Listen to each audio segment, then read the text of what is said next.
ये अब तू ठान ले तकदीर से भी बोल के रख, कसौटी वक्त की है हौसलों को तोल के रख, जोड़ना है तुझे ऊंचा परों को खोल के रख, कसौटी वक्त की है हौसलों को तोल के रख, जोड़ना है तुझे ऊंचा परों को खोल के रख, कसौटी वक्त की है हौसलों को तोल के रख, जोड़ना है तुझे ऊंचा परों को खोल के रख। ला ला ला ला ला ला ला ला ला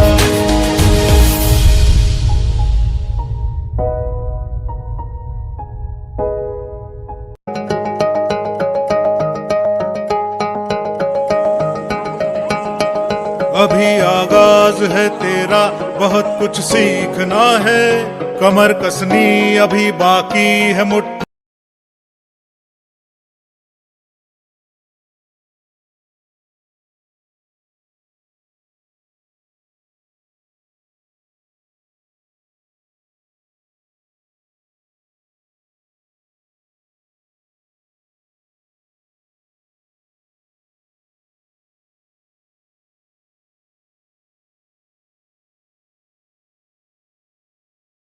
तो आज का जो ये कार्यक्रम है, जो ये कार्यक्रम हमने रखा है विशेष रूप से महर्षि दयानंद सरस्वती की 200वीं जो जन्मोत्सव है उसको हम मनाने जा रहे हैं, जो कि हमारा जो डीएवी कॉलेज है या डीडब्ल्यूटी कॉलेज है, यानी कि डीएवी शब्द जहाँ पर भी जुड़ जाता है वो शिक्षण संस्थान कहीं ना कहीं महर्षि दयानंद सरस्वती के आदर्शों पर आधारित होते हैं। तो सबसे पहले उनको याद करते हुए हम इस कार्यक्रम को शुरू करेंगे और इसमें विशेष रूप से जो हम लोगों ने भाषण प्रतियोगिता रखी है उसको रखने का उद्देश्य है, क्योंकि एक समाज सुधारक का एक स्वरूप तो हमने देखा है महर्षि दयानंद सरस्वती का, लेकिन एक दूसरा जो उनका रूप है वो एक शिक्षा का जो उनका दर्शन है उससे भी हम इनको जानते हैं। तो क्योंकि हम शिक्षाविद हैं, शिक्षा से जुड़े हुए हैं, तो इसीलिए ये हमने विषय चुना है इसमें। तो इसमें हमारे जितने भी प्रतिभागी आज यहाँ पर भाग लेंगे मैं शुभकामनाएं भी देती हूँ। यहाँ पर आर्य समाज की मैं जैसे बहुत ज़्यादा विस्तार पर मैं नहीं जाऊँगी, कार्यक्रम को बहुत सीमित समय में हमें पूरा करना है। आर्य समाज में उन्होंने कहा था कि शिक्षा वही है जो मानव को ज्ञान या विद्या विकासों कराए, यानी कि इसका मतलब है कि उन्होंने जो शिक्षा की आध्यात्मिक शिक्षा पर तो बल दिया नहीं, लेकिन जो लौकिक शिक्षा है, जो जीवन की एक शिक्षा है उस पर भी बल दिया। तो हम उनको याद करते हुए, और चूँकि ये माँ सरस्वती का जागरण है तो सबसे पहले हमारी जो भारतीय संस्कृति है उसकी एक परिपाटी है, उसके द्वारा ही हम किसी भी कार्यक्रम का शुभारंभ करते हैं। उस परिपाटी में दीप प्रज्वलन के साथ इस कार्यक्रम का शुभारंभ करेंगे हम। अब चूँकि शिक्षाविद यहाँ पर बैठे हैं और हमारे भावी अंधेरे समंतु हम ज्ञान का दीप जलाने चले हैं, हम ज्ञान का दीप जलाने चले हैं, ले प्रतिज्ञा न होगा कोई भी निरक्षर, ले प्रतिज्ञा न होगा कोई भी निरक्षर, घर घर अलग जगाने चले हैं, घर घर अलग जगाने चले हैं। इसी भावना के साथ दीप प्रज्वलन के साथ हमारे ऑफिस में जो हमारे सीनियर है श्री प्रकाश जी का मंत्र करेंगे, वो मंत्रोच्चार के साथ इस दीप प्रज्वलन करेंगे। तो मैं आमंत्रित करूँगी इसके लिए हमारे विभागाध्यक्ष महोदय डीएवी शिक्षा शास्त्र विभाग डीएवी कॉलेज की doctor Sarita Rawat ma'am, doctor Rashmidhar ma'am, सभी शिक्षिकाएं और डीडब्ल्यूटी की IQAC coordinator doctor Suhasini Shrivastava ma'am और सभी शिक्षिकाएं हैं, और साथ ही हमारे निर्णायक मंडल के जो भी सदस्य हैं वो भी प्रज्वलन कर आज के इस कार्यक्रम का शुभारंभ। निर्णायक मंडल के सदस्य, समस्त शिक्षकगण एवं छात्र छात्राओं को हार्दिक अभिनंदन करते हुए माँ सरस्वती के चरणों में हम दीप प्रज्वलन करते हुए ओम शुभम भवतु कल्याणम आरोग्यम पुष्टिवर्धनम शत्रुबुद्धि विनाशाय दीपो प्रज्वलित नमोस्तुते भो दीप देवरूपस्तम कर्म साक्षी हविं कृते यावत् कर्म समाप्स्यात् तावत् तं सुखिनो भवा। जयंती मंगला काली भद्रकाली कपालिनी दुर्गा क्षमा स्वाधात्री स्वाहा सुधा नमोस्तुते। जयंतं देवचामुण्डे जय भूताधारिणी जय सर्वगते देवी कालरात्रि नमोस्तुते या कुन्देन्दुतुषारहारधवला या शुभ्रवस्त्रवृता या वीणावरदण्डमण्डिता या श्वेतपद्मासना या ब्रह्माण्डशङ्करप्रणवी देवी शलावन्दिता सामा पातु सरस्वती भगवती निशेषजाड्यापः। दीप प्रज्वलन में जिस प्रकार दीपक की लौ ऊपर की तरफ होती है, तो हमारी भी यही कामना होनी चाहिए कि हमारी वृत्तियाँ, हमारे मनोभावनाएं सदैव ऊंची हों। इसी वजह से दीप का प्रज्वलन किया जाता है। और मैं सबको सादर नमस्कार करते हुए नीलक्षीर विवेकी मंडल का सादर अभिनंदन करते हुए समस्त छात्रों को शुभकामनाएं प्रेषित करते हैं। मां सरस्वती के लिए वंदना प्रारंभ करेंगी हमारी लीडोग्रो के कॉलेज की छात्र हैं।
जन्म का एक श्रद्धांजलि थी। तो हमारा जो भी DAV UPS टेक्निकल कॉलेज है, महर्षि दयानंद सरस्वती के सिद्धांतों के अनुरूप कार्यक्रम, और इसको खोलने का जो उद्देश्य भी था इन कॉलेज को, जिससे कि छात्रों को एक अच्छी शिक्षा दी जा सके। जो दयानंद सरस्वती जी ने कहा था कि लौकिक शिक्षा और आध्यात्मिक शिक्षा, वेदों की ओर लौटो नमो उनका नारा था, जिससे कि एक अपने जीवन का कोई यापन के लिए भी शिक्षा छात्र प्राप्त करें, और साथ ही क्या है आध्यात्मिक जगत से भी उनको जोड़ना आवश्यक है। तो आवश्यक है कि आज हम कम से कम आर्य समाज का काफी कुछ सिद्धांत है उनको भी याद करें। तो उसके साथ ही एक गीत प्रस्तुत है आर्य समाज का, वो हमारा प्रार्थना है, प्रार्थना की हम करेंगे। उसके बाद हम आज का मुख्य कार्यक्रम है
स्वागत है हमारी तरफ से लोग DAV PWD परिवार की तरफ से। मैं स्वागत करूंगी डॉक्टर रश्मिधर मैम का।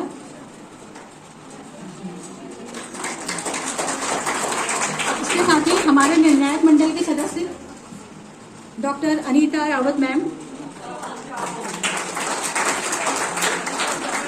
दूसरी सदस्य Anita Chauhan, sorry ma'am, and doctor Anupama ma'am. इसके साथ ही मैं आज के निर्णायक मंडल के सदस्यों का परिचय भी आप सभी को दे दूं। हमारे साथ हैं डॉक्टर अनीता चौहान मैम, जो कि एसोसिएट प्रोफेसर इतिहास विभाग में रायपुर माँ देवता डिग्री कॉलेज में कार्यरत हैं और मैडम का एक बहुत लंबा अनुभव है अपने कार्य का। और इसके साथ ही अन्य शिक्षणेतर जितने भी क्रियाकलाप हैं, सेमिनार्स, ऑर्गेनाइजेशन और बहुत सारे कंपटीशन ऑर्गेनाइजेशन का मैम का बहुत अनुभव है। तो मैम आज एक निर्णायक के रूप में हमारे साथ है। मैं एक बार फिर से मैम दोनों कॉलेजेस की तरफ से आपका स्वागत करती हूँ। हमारे दूसरे निर्णायक मंडल की दूसरी सदस्य हैं डॉक्टर अनुपमा मैम, जो कि हिंदी विभाग में एसोसिएट प्रोफेसर के पद पर कार्यरत हैं DBS PG कॉलेज में, जो कि हमारा ही एक भाई का, हम लोग को भाई बहन भी बोलते हैं कई बार, हमारा ही एक ब्रदर कंसर्न हम कहेंगे, जैसे DAV भी हम कहते हैं। DAV DFS हमारे भाई है और हम बहन नहीं, मतलब एक नॉर्मल अगर हम बात करते हैं हमेशा ही, तो इस तरह के अगर हम बोल दें तो एक अच्छी सी फीलिंग्स आती है। इसीलिए स्टूडेंट्स को बार बार कहते थे मिक्स होकर बैठो, वर्सेस नहीं होना है यहाँ पर DAV DWD बस। कंपटीशन तो देखिए पार्ट है, लेकिन आपको एक हेल्दी एटमॉस्फेयर यहाँ पर बना के रखना है। तो मैम का भी मैं बहुत तहे दिल से स्वागत करती हूँ आज के इस कार्यक्रम में। कार्यक्रम को आगे बढ़ाते बहुत ज़्यादा मैं समय नहीं दूंगी। आज का जो हमारा भाषण प्रतियोगिता है, इसमें हम लोगों ने जो पार्टिसिपेंट नंबर अलॉट किया है बच्चों को, मैडम लोगों के पास जो नंबर आपको अलॉट हुआ है, हमारे 8 प्रतिभागी हम सेलेक्ट किए थे हम लोगों ने।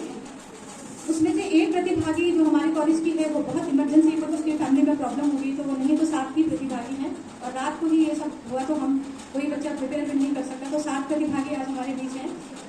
उनको हमने पार्टिसिपेंट नंबर दिया है और मैम कटोरी में आपके आगे हमने पर्ची लिखी है, तो जिससे कि किसी को यह ना लगे कि हमारा नंबर पहले आ गया या बाद में आया। मैम पर्ची उठाएंगी, जिस नंबर का भी पर्ची आएगी वो अपना प्रेजेंट करने आएगा। नियम आपको जो पहले भी बता दिए गए थे, आपको ना तो अपना नाम अनाउंस करना है यहाँ से, ना अपने कॉलेज का नाम अनाउंस करना है, सीधे आपने अपने विषय पे आना है। 5 मिनट का मिनिमम समय और 1 मिनट बोनस, यानी कि 5 से 6 मिनट का समय आपके लिए निर्धारित किया गया है। 5 मिनट पे चेतावनी की घंटी, वार्निंग बेल आपको बजेगी और 6 मिनट में दूसरी बेल जो आपकी समाप्ति होगी। इसमें आपको जैसा कि आप दोनों कॉलेजेस के बच्चों को जो आपको हमने ब्रोशर दिया है, उसमें आपको नकद धनराशि हम लोगों ने जितना हमसे संभव हो सका एक नकद धनराशि आपको पुरस्कार स्वरूप और सर्टिफिकेट प्रदान किए जाएंगे। यहाँ पर मैं इस भाषण प्रतियोगिता को शुरू करने से पहले सबसे पहले मैं जो आज का कार्यक्रम दयानंद सरस्वती जी को समर्पित किया है उनकी को जन्मोत्सव में, उसके साथ ही जैसा आप सभी को पता है 2 दिन के बाद मदर्स डे है, मातृ दिवस। तो मातृ दिवस केवल एक मातृ दिवस के रूप में जिस महिला ने इस दिवस को मनाने की शुरुआत की और अंत में अपोज भी उन्होंने किया कि इसका स्वरूप बदला है, वो अंत तक अपनी मृत्यु तक लड़ती रही कि इसको बंद कर दिया जाए। लेकिन मुझे लगता है मातृ दिवस को आप जो मनाएं तो इसको सही रूप में मनाएं और हर दिन हमारे मातृ दिवस होना चाहिए।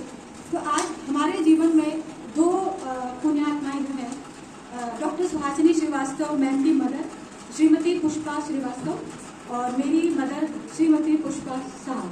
तो ये जो आज का कार्यक्रम का जितना भी आयोजन है और जो ये पुरस्कार की धनराशि है, तो उनकी स्मृति में हम दे रहे हैं। तो हम चाहते हैं कि हमारी तरफ से मातृ दिवस पर मातृशक्ति को, क्योंकि मातृ दिवस है मातृ स्मृति में मातृ शक्ति, और उनकी मातृ शक्ति के पीछे वॉइस भी है, तो हमेशा एक पुरुष का विकास होता है। तो उन सभी छात्र छात्राओं को ये स्मृति स्वरूप हम ये धनराशि दे रहे हैं। तो उन दोनों की पुण्यात्माओं को मैं नमन करती हूँ इस स्टेज से, और इसके साथ ही आज के कार्यक्रम को प्रारंभ करती हूँ। तो मैम वार्निंग बेल कीजिए मैम, और आपको मैम नंबर ब्लैंक शीट दी है, तो आप पार्टिसिपेशन नंबर बीच में डालिएगा। फिर बुद्धि शक्ति पराक्रमः शरेते यत्र वर्तन्ते तत्र देवं सहायकता। अर्थात ये 6 गुण जिस भी व्यक्ति में विद्यमान होते हैं, स्वयं ईश्वर उसकी रक्षा करता है। और हमारे स्वामी दयानंद सरस्वती जी इन 6 गुणों से सुसज्जित थे। सभी को मेरा प्रणाम। गुड मॉर्निंग एवरीवन, रिस्पेक्टेड जजेस, professors, and my dear friends. I, participant number 2, would like to present my views on the Yuga Parivartaka of this time, Swami Dayananda Saraswati Ji. My friends, today we are gathered here to celebrate the 200th birth anniversary of Swami Dayananda Saraswati Ji. His motto was Trinvanto Vishnu Maryam, that is, we should work to make a better world and communicate humanitarian ideas. I respectfully bow down on the behalf of all of you at the feet of Swami Dayananda Saraswati Ji and wish you all from the bottom of my heart. My friends, when Swamiji was born, my country was going through the centuries of slavery. Numerous attempts were made to destroy my culture, my sacred Vedas, tradition, ethos. Various attempts were made to corrupt Indian history, underestimating the children, the capabilities of the children of Bharat Mata on those fake propagandas and interpretation. At that time, Swamiji stood up against the Western domination and taught the world that the fault is not in our religion, but the fault is in understanding the true meaning and nature of our religion and our plot with distortion. Ma'am, if I urge you to walk on the path of duty, you will scold me by saying, why you always talk about the duty and not talk about the rights? But can you imagine how difficult was it for Swamiji, 150 years back, to deliver the same idea in the society? Mahatma Gandhi once said that we owe a lot to Swami Dayananda Saraswati Ji. Among his all contributions, removal of untouchability, improvement of the condition of poor and downtrodden section of the society, and the promotion of women education were greatest. My friends, today we are moving towards Amrit Kal by forwarding the appeal of Swamiji that is returned back to Veda. I am proud to say that my country is taking interest in enriching our tradition, but simultaneously we are not saying bye-bye to modernity. That means we are taking our society towards rationalism, and that was the sole aim of Swamiji, to create a radical society. I am proud to say that the youth of my country are understanding that the religion is not limited only to worship, faith, but it is dharma, duty, pitru dharma, matru dharma, duty towards country. And the youth are understanding that the Vedas are not just books, they are the complete way of life. And this is not what I am saying. It has been proved by various stages, from Chanakya to Panini, Charak to Shushruta, and Aryabhatta to Bhaskaracharya. Today, my friends, I would like to highlight the educational philosophy of Swami Dayananda Saraswati Ji and its contemporary relevance. Number 1, Swamiji emphasized on moral education. According to Swamiji, on the one hand of a child, there is an encouragement of virtues, and on the other hand of a child, there is discouragement of vices.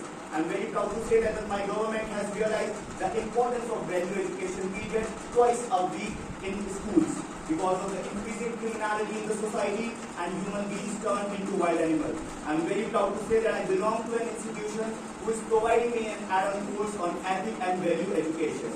Number 2, Swamiji emphasized on teachers' training.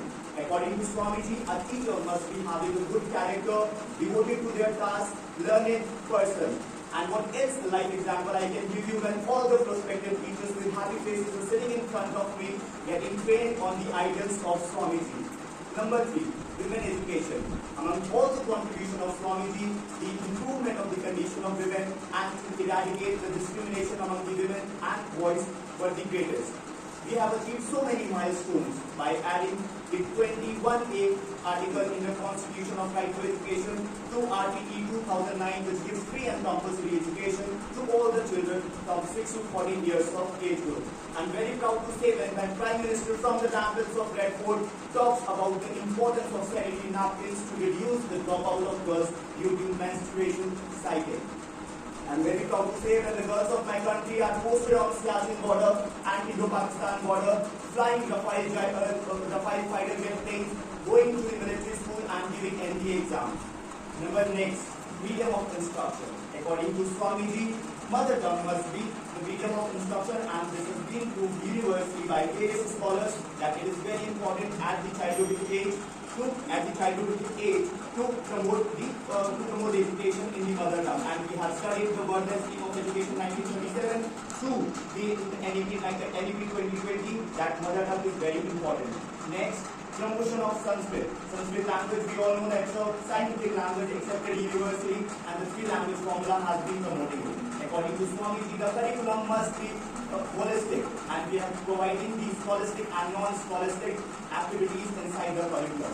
At last, my friends, I would like to say that we all are Aryaveers of Arya Samaj, and as a prospective teacher, it's our duty to inculcate the ideals of Swamiji in the society for reawakening, emancipation and regeneration of this country and the whole world. And at last, I would say our famous quote of Swamiji that the most powerful tool in the hands of a human being is their voice, and we have to utilize it. Thank you.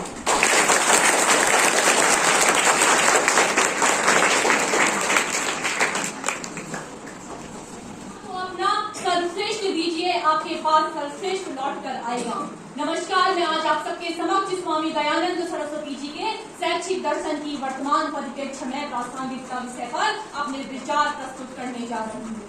शिक्षा जीवन के लिए होनी चाहिए, न कि जीने के लिए। स्वामी दयानंद जी का यह विचार शिक्षा के उन सिद्धांतों को हमारे समक्ष प्रस्तुत करता है जिसने 19वीं सदी की शिक्षा व्यवस्था को बदल के रख दिया।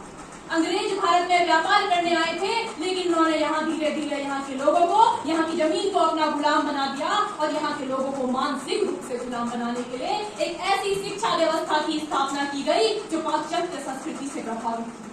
भारतीय दर्शन, भारतीय संस्कृति को नकार दिया गया ताकि यहाँ के लोग अपनी संस्कृति को भूल जाएं और सदैव अंग्रेजों के गुलाम बनते रहें। ऐसे समय में एक व्यक्ति हमारे सामने आया जिसने यहाँ की वैदिक परंपरा को पुनर्जीवित करने का प्रयास किया और वेदों की ओर बढ़ने का नारा दिया। ऐसा व्यक्ति जिसने 1875 में आर्य समाज की स्थापना की और बोला हर एक व्यक्ति को धर्म, जाति, लिंग भेद के परे शिक्षा का अधिकार है, देश की महिलाओं को पुरुषों के समान शिक्षा का अधिकार है। ऐसे विचारक, ऐसे दार्शनिक, ऐसे शिक्षाविद थे स्वामी दयानंद सरस्वती। स्वामी दयानंद सरस्वती जी का शैक्षिक दर्शन वैदिक परंपराओं में निहित था। वे कहते थे आध्यात्मिक मुक्ति के लिए ज्ञान सबसे बड़ा साधन है। शिक्षा में तकनीकी कौशल, ज्ञान, विज्ञान होना जरूरी है, किंतु शिक्षा का उद्देश्य एक व्यक्ति के चारित्रिक एवं नैतिक विकास को प्रभुत्व करना भी होना चाहिए और इसी के द्वारा हमारी पुरातन संस्कृति के द्वारा भारत पुनः अपना गौरव प्राप्त कर सकेगा और बौद्धिक उत्कृष्टता का प्रकाश स्तंभ बन पाएगा। स्वामी दयानंद सरस्वती जी के ये विचार आज भी उतने प्रासंगिक हैं जितने कि उस समय थे। आज भी एक शिक्षाविद अपने अध्ययन को स्वामी दयानंद सरस्वती जी से प्रारंभ करने को स्वयं का गर्व मानता है। उनके विचार आज भी सर्वसम्मत है। वे कहते थे आम लोगों के लिए शिक्षा, शिक्षा में समानता। उन्होंने शिक्षा में माता पिता के कर्तव्यों का भी निर्धारण किया। वे कहते थे कि हर एक माँ बाप यह सुनिश्चित करे कि उनके बच्चों को एक नैतिक और चारित्रिक परिवेश में शिक्षा मिले। चरित्र विकास, शारीरिक विकास, राष्ट्र निर्माण, सर्वांगीण विकास जैसे विचारों को उन्होंने अपने शिक्षा दर्शन के द्वारा हम सबके सामने रखा। स्वामी दयानंद सरस्वती जी के इन शिक्षा विचारों पर स्थापित दयानंद एंग्लो वैदिक स्कूल व कॉलेज आज उनकी इन परिकल्पनाओं को पूरा कर रहे हैं। मैं स्वयं को भाग्यशाली मानती हूँ कि मैं एक ऐसे संस्थान का भाग हूँ जिसने भारत की परंपरा, यहाँ के विचारों, यहाँ की वैदिक संस्कृति को आज भी जीवंत रखा है। ये संस्थान न केवल आध्यात्मिक उत्कृष्टता, अकादमिक उत्कृष्टता नहीं देते, बल्कि एक व्यक्ति में चारित्रिक नैतिक विकास भी करते हैं। सत्यार्थ प्रकाश के द्वितीय चरण में स्वामी दयानंद सरस्वती जी लिखते हैं, अतः शिक्षा या प्रवक्षायाम, शिक्षा ज्ञान है, शिक्षा शब्दों में व्याप्त ब्रह्मांड है।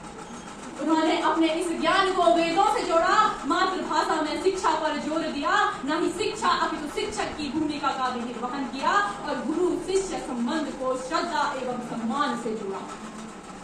लोकमान्य बाल गंगाधर तिलक जी लिखते हैं कि ऋषि दयानंद सरस्वती एक उज्जवल नक्षत्र थे जो भारतीय आकाश की अलौकिक आभा में चमके और भुसुप्त पड़े इस भारत को जागृत कर चले गए।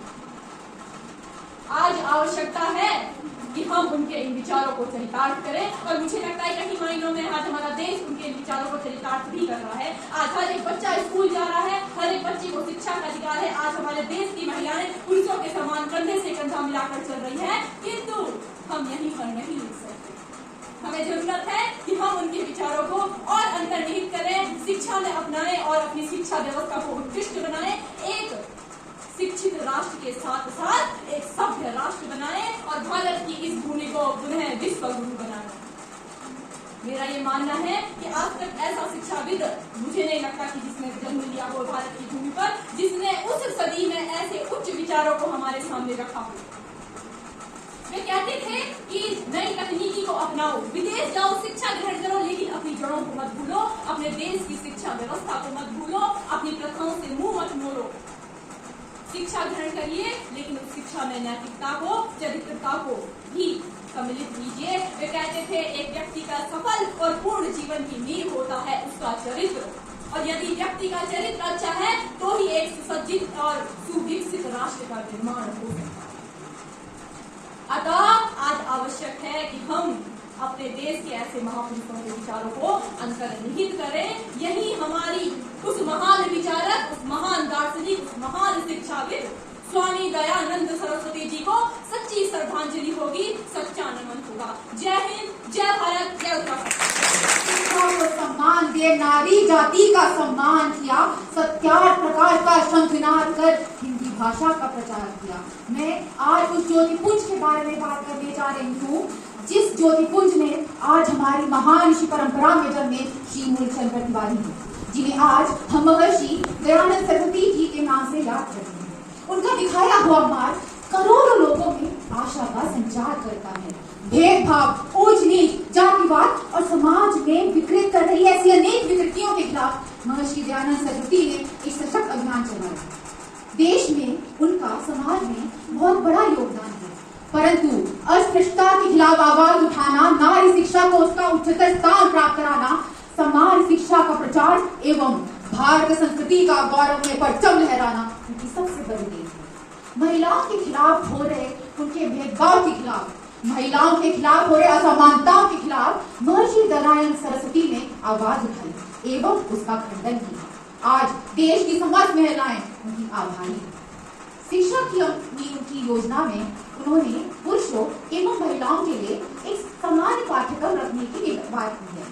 समानता का ये बिगुल उन्होंने तब फूका था जब पश्चिम देशों में भी स्त्री शिक्षा को लेकर कोई काम नहीं करा जा रहा था, कोई कदम नहीं उठाया जा रहा था।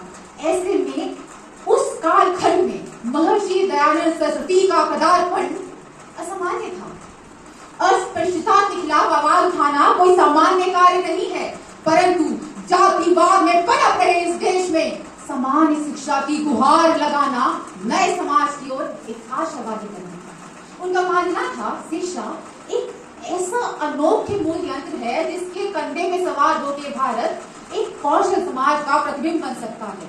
इसलिए बच्चों की नैतिक शिक्षा को उन्होंने उच्च मूल्य दिया है। ऐसी शिक्षा जो मनुष्य में मानवतावाद, तर्कवाद एवं सेवा की भावना को उत्पन्न करने में सक्षम हो। ऐसी भावना, ऐसी शिक्षा आज के समय में अधिकतम आवश्यकता है। उनका मानना है बच्चों को मारना नहीं चाहिए। बच्चा दंड एवं पुरस्कार की प्रणाली से सीखता है, परंतु दंड मौखिक होना चाहिए, ना कि शारीरिक। हिंदी एवं संस्कृत भाषा का खोया हुआ दर्जा प्राप्त कराने की उनकी पहल समकालीन भारत में आज भी शामिल है।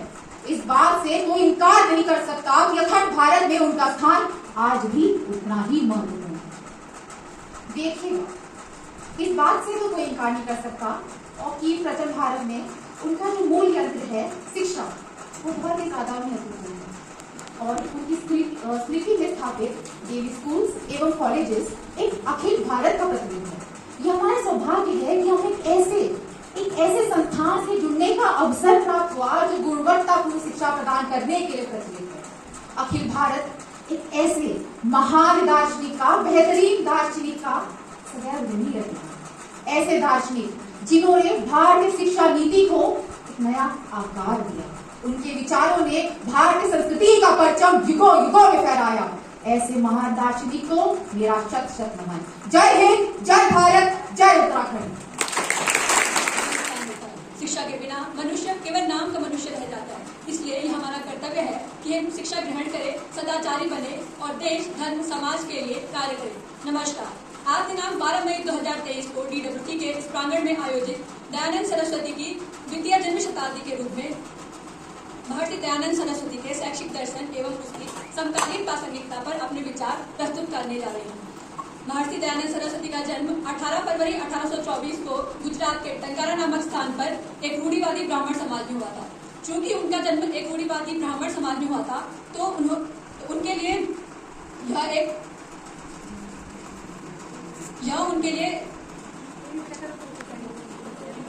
चूंकि उनका जन्म रूढ़िवादी ब्राह्मण समाज में हुआ था, जिसने उन्हें शिक्षा के लिए प्रोत्साहित किया। स्वामी दयानंद सरस्वती के अनुसार शिक्षा एक प्रक्रिया है जो गर्भावस्था से प्रारंभ होकर जीवन पर्यंत तक चलती रहती है। स्वामी दयानंद सरस्वती ने शिक्षा को आत्मशुद्धि के रूप में माना। उन्होंने कहा, यह आत्मशुद्धि व्यक्ति के चरित्र, विचार एवं कर्तव्यों में दृष्टिगोचर होती है। स्वामी दयानंद सरस्वती अनिवार्य एवं प्राथमिक शिक्षा के पक्षधर थे। उनके अनुसार बालक की प्राथमिक शिक्षा उसके परिवेश में संपन्न होती है, जिसमें माता पिता 7 वर्ष की आयु तक बालक को प्राथमिक ज्ञान, जिसमें अंक एवं शब्दों का ज्ञान देने की बात कही गई। अनिवार्य शिक्षा की आज हम प्राथमिकता देखें तो भारत सरकार द्वारा चलाए गए कई ऐसे अभियान हैं जिन्होंने समय समय पर शिक्षा के अलग अलग स्तरों पे अनिवार्य शिक्षा का परचम लहराया, जिनमें से सशस्त्र सर्व शिक्षा अभियान 2001, राष्ट्रीय माध्यमिक शिक्षा अभियान 2009, शिक्षा का अधिकार अधिनियम 2009 एवं राष्ट्रीय उच्चतर शिक्षा अभियान 2013 के माध्यम से देश में अनिवार्य शिक्षा का प्रावधान लाया गया। स्वामी दयानंद सरस्वती शिक्षा में वेद एवं विज्ञान के पक्षधर थे। वेद की महत्ता को आज हम संपूर्ण देश में देख ही रहे हैं कि किस प्रकार विद्या भारती द्वारा चलाए गए सभी स्कूलों में हम दिन की शुरुआत कराग्रे वसते लक्ष्मी एवं दिन का अंत सर्वे भवन्तु सुखिनः के मंत्र के द्वारा करते हैं। मैं स्वयं को बहुत गौरवान्वित महसूस करती हूँ कि मैं भी ऐसे विद्यालय से पढ़ी हुई हूँ। इसके पश्चात स्वामी दयानंद सरस्वती ने स्त्री शिक्षा के ऊपर विशेष जोर दिया। स्वामी दयानंद सरस्वती का आविर्भाव हमारे देश में ऐसे समय में हुआ था जब शूद्रों एवं स्त्रियों के लिए शिक्षा पूर्ण रूप से प्रतिबंधित थी। इस प्रकार स्वामी जी की शिक्षा व्यवस्था में स्त्री शिक्षा सबसे महत्वपूर्ण भूमिका का निर्वहन करती है। स्त्री शिक्षा का निर्वहन करती है। इस प्रकार स्वामी जी के consider ourselves backward in front of the Western world. At that point of time, a social reformers, an educationists, and a philosopher was born, who made us believe that we are not behind anyone, and we have got the best education and culture that needs to be promoted with pride. A very pleasing good morning to one and all present here. Today, I will be expressing my views on the given topic. Swami Dayanand Saraswati was born on 12th February 1824. In an Orthodox Brahmin family. In spite of being born in an Orthodox Brahmin family, he believed that no one is born in a certain caste. But we identify as Brahmin, Kshatriya, Vaishya or Shudra on the basis of occupation we follow. He says that we must promote mass education. No matter which caste you belong to, everyone has got right to education. He says that everyone has got equal talent and which needs to be used for nation building. As we all know about Dr. Bhimrao Ambedkar, who played a very important role in drafting of our constitution. So, this is what Swamiji was talking about, that to use this talent for nation building. Next, he talked about regeneration of India and how it can be possible. It can be possible if we give that type of education to our women, to our youth. Back in the 19th century, my friends, he was talking about women education, when women were deprived of basic rights. He was talking about women education at that period of time.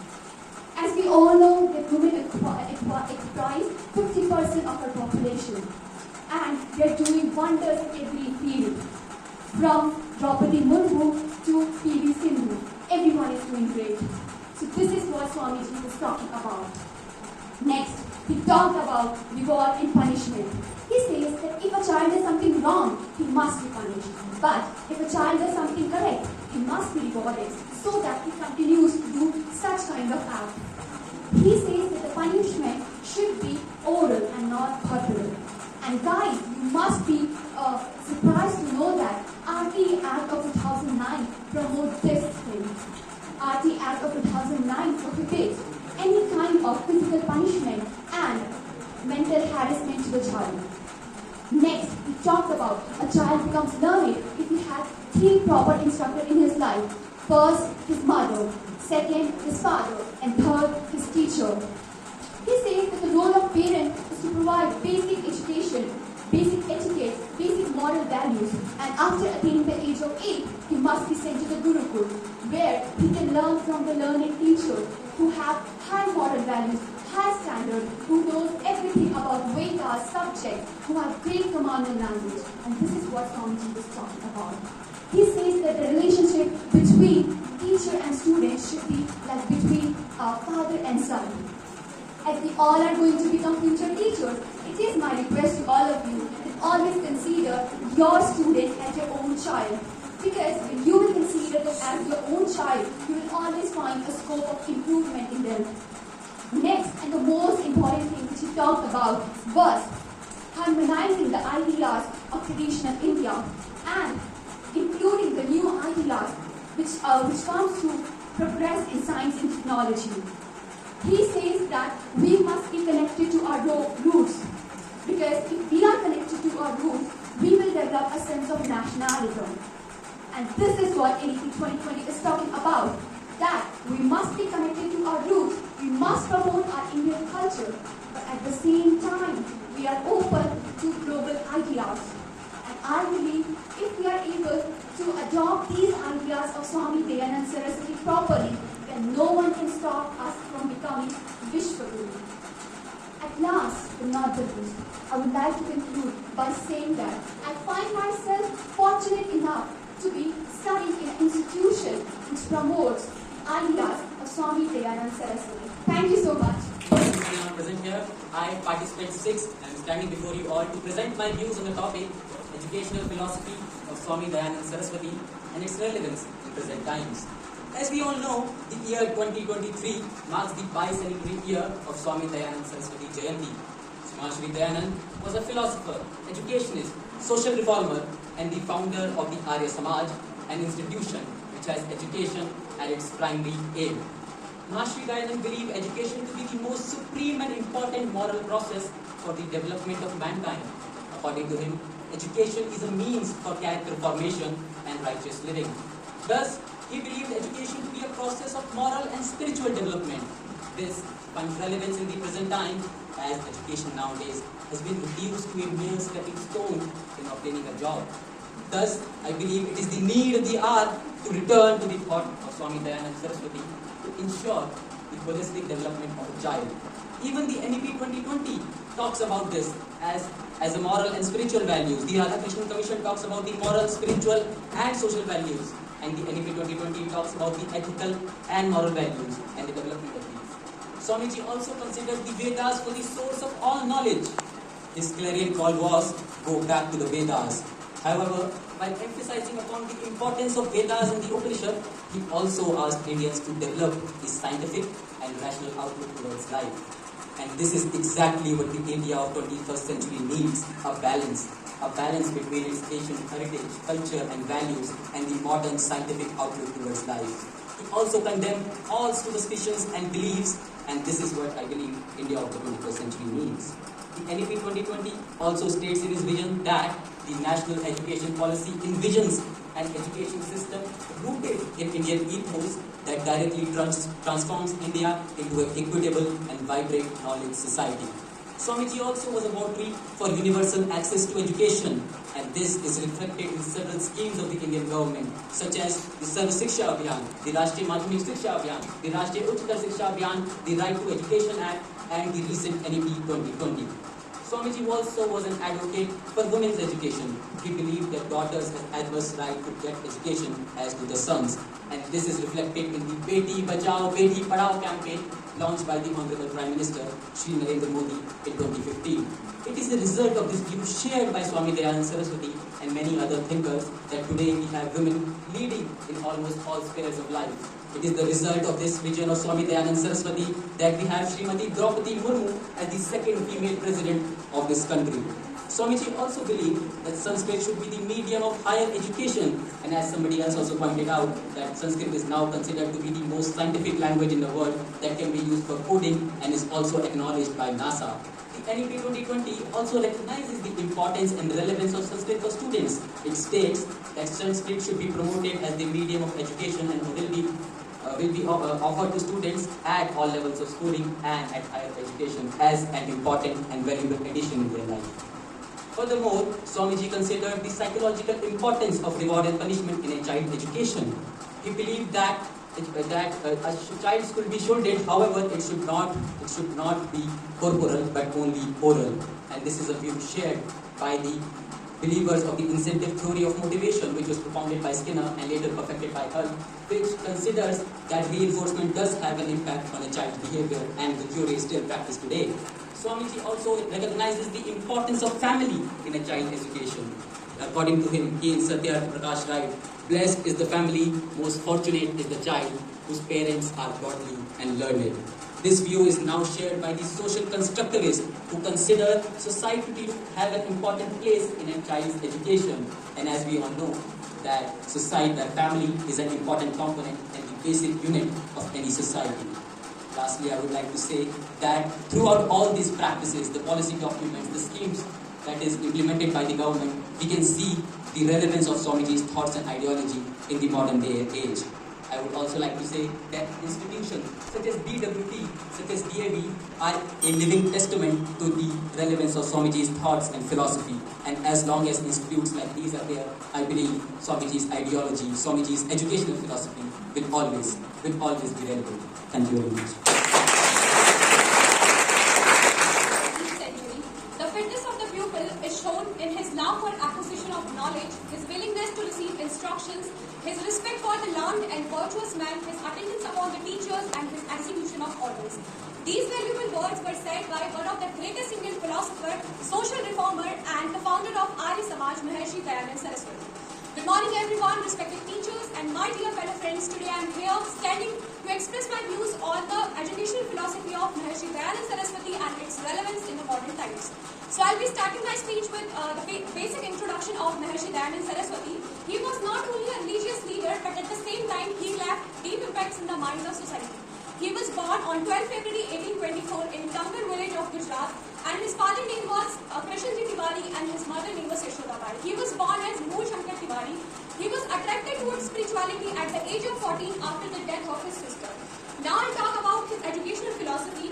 Maharshi Dayanand Saraswati was aware of that fact that the adulteration of Hinduism is just because of the lack of knowledge. So he decided to open gurukuls and school to impart the Vedic education and to make people learn about the Vedic literature and Vedic education. He set up a number of gurukuls to teach his students and to spread knowledge further. The philosophy of Dayanand Saraswati can be understood by his two of the major contributions, Satya Prakash and Ved Bhashya Bhumika. He believed in three great tutors, perceptive father and teacher. He emphasized on education of children as well as adolescents. He once said that the teachers, fathers and parents should take care of their children's life, that they should imbibe virtue in their attitude and they should ignore the violence. According to him, mother educates the child through immense love, and she should instruct him in a refined manner, so he should know how to behave with the elders and the inferiors. And the school education of children should teach them cheerfulness, heroism, trustfulness, and patience. Students should develop a scientific attitude towards the world, as he was a strong critic of superstitions and belief in ghosts. He suggested reward and punishment methods should be implemented in the education of students, because immense love given to the students act as a poison for them. And at the same time, reward and punishment produces scholarly, cultured and educated children. He prescribed general curriculum for students of all four varnas. He pointed only those books should be recommended for the studies which passes all the scrutiny. He believed in self-discipline. Apart from this, Dayanand Saraswati always talked about the moral education of students. He believed that the teachers and the parents should set them as the ideas in front of their children so they can imitate and learn good things from them. In this scheme of education, he suggested similar education for males and females. He quoted, "Go back to Vedas." To propagate teaching and learning of Vedas among the students, he favored mother tongue and Sanskrit as a medium of education and strongly pleaded to use Sanskrit as the medium of higher education. He also believed that the teacher and taught relationship should be very ideal and the process of education should be worthy, as they both should follow a definite principle or ideals. Now I would like to talk about the relevance of his educational philosophy in modern era. So firstly, I would like to address the fact that he said the use of Sanskrit language and mother tongue. As we all know that NAP 2020 has also recommended the same. So we can say that Maharshi Dayanand Swami was way ahead of his time. Second thing I would like to address is aim of attaining all-round perfection by studying Vedic literature and Vedic education. He supported Vedic philosophy of all-round perfection as it prepares us for the outer world. As in today's world, we all know how much perfection is very important in our education, in our skills to survive in this competitive world. Apart from this, his philosophy of multi-sided curriculum instead of specialized knowledge helps in all-round development of students, as specialized knowledge only helps students for their one-sided development and they can't grow their different perspectives. Dayanand also showed humanistic tendency and scientific approach towards the world. He always condemned superstitions and unscientific belief. On one hand, he always considered Vedas to be divine, and on the other hand, he always asked people to differentiate between truth and untruth by using rational criteria and to accept only those things which has logic. And last but not the least, which Dayanand Saraswati always talked about, was moral education, which is currently lacking in some of our generation. We have seen various examples in various colleges and schools where teachers are objectified and they are not respected properly by the teachers. So it was the main part of the moral education that should be imparted in this course. At last, I would like to say that Dayanand Saraswati believes in simple living and high thinking. He has given great importance to controlling senses of education. He realized that the greatest need of country is national integration and people should get united for it.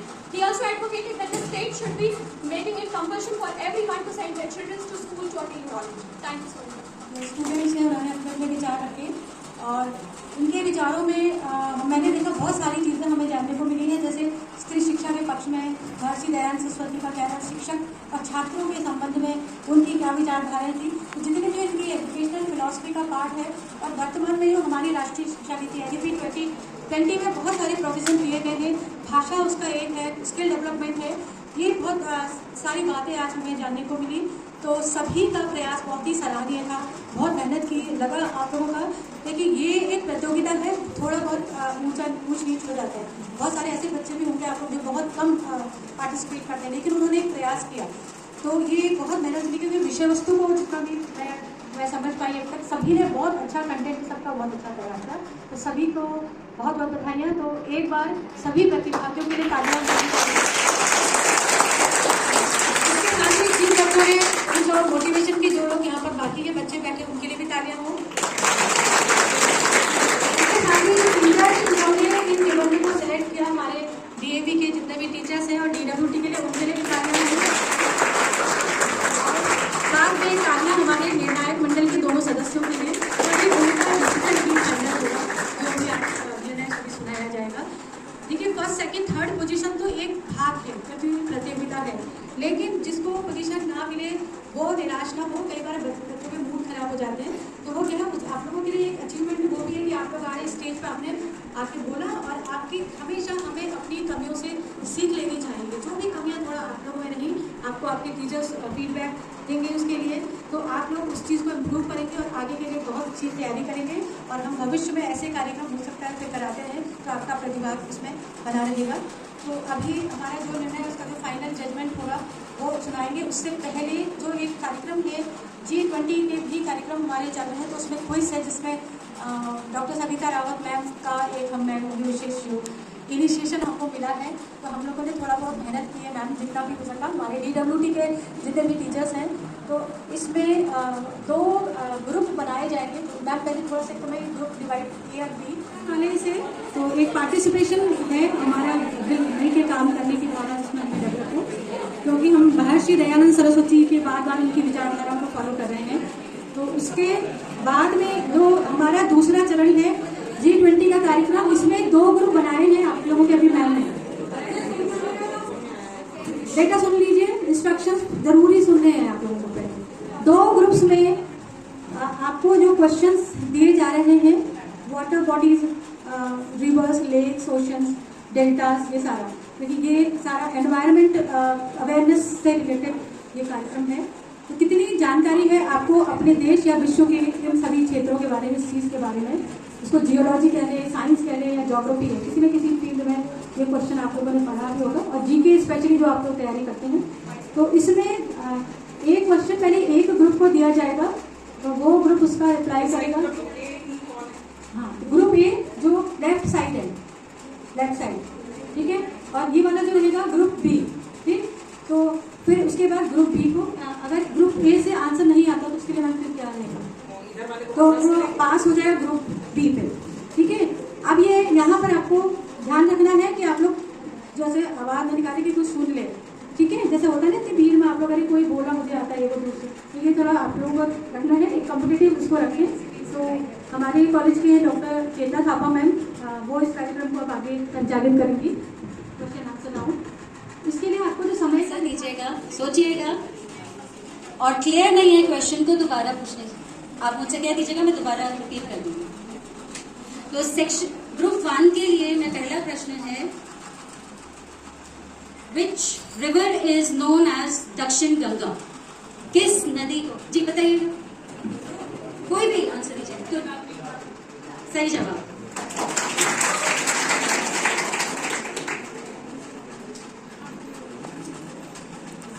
Group B के लिए पहला प्रश्न, which river in India crosses the Tropic of Cancer twice? Bharat की कौन सी नदी, जी माही नदी, बिल्कुल सही जवाब, माही नदी।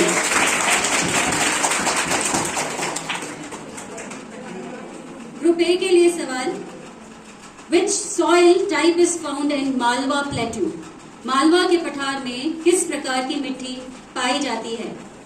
जी बताइएगा, किसी ने हाथ रेस किया है। Which soil type is found in Malwa plateau? Malwa के पठार में, यस जल्दी आप भी answer, black soil, correct answer.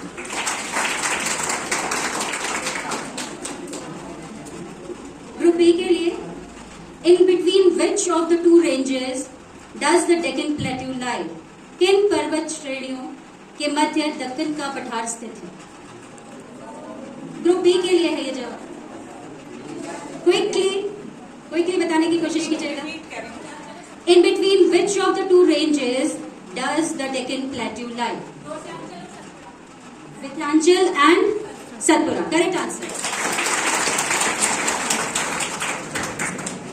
Okay, for group A again, which famous Indian city is situated at the banks of Lake Pichola?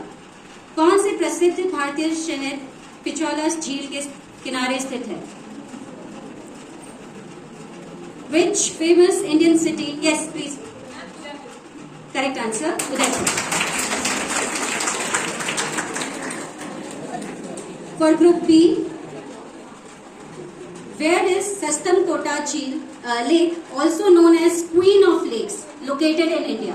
Where is Queen of Lakes located in India? Bharat में झीलों की रानी के रूप में भी जाने जाने वाली सस्तनकोटा झील कहाँ स्थित है? Quick answer, excellent answer, Kerala. Okay, for group A again, which is a man made lake? कौन सी एक मानव निर्मित झील है? मैं इसमें आपको 4 ऑप्शंस देती हूँ, उन 4 ऑप्शंस में से आप चिन्हित कर सकते हैं। Pulicat lake, Kodai Kanal lake, Wular lake, Loktak lake. Again I am repeating, Pulicat झील, कोडाई कनाल झील, वुलर झील, लोकटक झील। Quick answer, I have given you the options, आपको ऑप्शंस भी दिए जा चुके हैं 4, इनमें से एक सही जवाब है, तुरंत। Yes, correct answer. Okay, for Group B again, the question is, which is a heart-shaped lake? दिल के आकार की झील कौन सी है? Again, shall I give you the options? Okay, Wular Lake, Tamdil, Pushkar Jheel, Hussain Sagar. There are 4 options: Wular Jheel, Tamdil, Pushkar Jheel, Hussain Sagar. Yes, answers from this group. Now I'll pass it on to the. I'll pass the question to the group A. Yes, group A, quickly. Heart-shaped lake. दिल के आकार की झील कौन सी है? Buhler झील, ताम दिल, पुष्कर झील, Hussain Sagar. Incorrect answer. The answer is Hussain Sagar. The correct answer is Hussain Sagar. All right.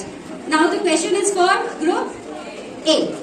So the question is, the Indian Ocean was earlier known as, what was the name of Indian Ocean, which we used to call it earlier? I'll give you the options. All right. Eastern Ocean, Greek Ocean, Java Ocean, Southern Ocean. Hind महासागर को पहले किस नाम से जाना जाता था? पूर्वी महासागर, ग्रीक महासागर, जावा महासागर, दक्षिणी महासागर। Quick answer, 4 options. Yes, choose one. Time is running out. 10 seconds is it? Time over now. Yes. Yes. Southern Ocean, incorrect answer. Yes, I'll shift. Repeat. The Indian Ocean was earlier known as Eastern Ocean, Greek Ocean, Java Ocean, Southern Ocean. Incorrect answer. The answer is Eastern Ocean. Yes, he already attempted. They already attempted. The question was put on that. So the answer is Eastern Ocean, Purvi Mahasagar.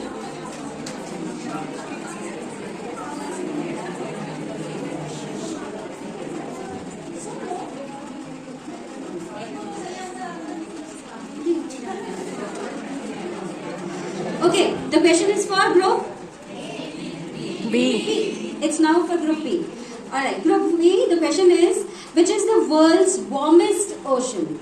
विश्व की सबसे गर्म महासागर कौन सी है? Think. Why you are again asking for options? Just think for a while, then I'll give. Okay, I'm giving you the options. Atlantic Ocean, Indian Ocean, Pacific Ocean, Arctic Ocean. Yes, I need an answer from this group. Give an answer quickly. Anyone can raise. Okay, now the question is shifted to yes. The question is shifted to this one. Yes. Sorry, the answer is incorrect.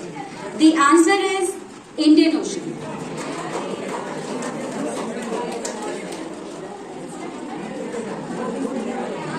Alright, the question is for group A. So the question is, which river is called the Sorrow of Bihar? Yes, you may answer. Okay. Yes, correct answer. The question is for group B. Between which states is the Kaveri river water dispute? Kaveri नदी का जल विवाद किन राज्यों के बीच है? Yes. Yes. Yes. The answer is Karnataka and Tamil Nadu.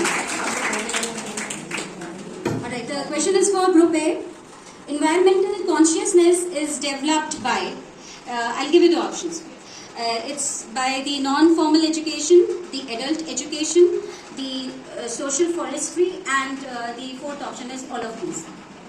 मैं हिंदी में कह रही हूँ, पर्यावरण जागरूकता का विकास किया जा सकता है किसके माध्यम से? अनौपचारिक शिक्षा द्वारा, प्रौढ़ शिक्षा द्वारा, सामाजिक वानिकी द्वारा या उपरोक्त सभी? उपरोक्त सभी is the right answer.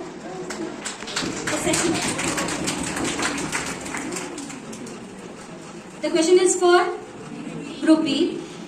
Environmental aspects or consciousness is related to I'll give you the options: cognitive aspect, the affective aspect, the psychomotor aspect, or all of the above.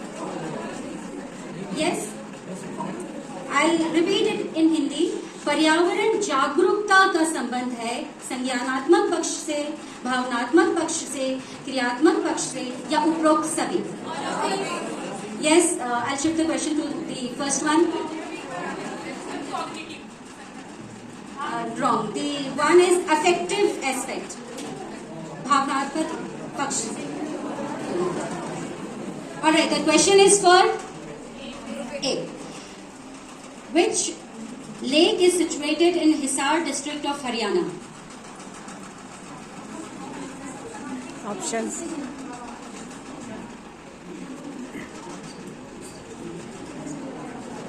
Yes. Bluebird Lake. Exactly the right answer.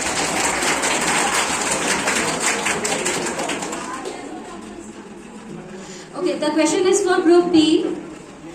Which is the cleanest lake in India and where it is situated? Bharat की सबसे स्वच्छ झील कौन सी है और कहाँ स्थित है? I'll give you the options. I think it's a tough one. I'll give you the options. Ganga, Uttarakhand, Sindhu, Jammu and Kashmir, Brahmaputra, Assam, Kaveri, Himachal Pradesh. It should be river. It should be river. Which is the cleanest river in India and where it is situated? Ganga, Uttarakhand, Sindhu, Jammu and Kashmir, Brahmaputra, Assam, Kaveri, Himachal Pradesh. Bharat की सबसे स्वच्छ झील कौन सी है और कहाँ स्थित है? स्वच्छ नदी. स्वच्छ नदी. Quickly answer. I'll shift the question to the first one.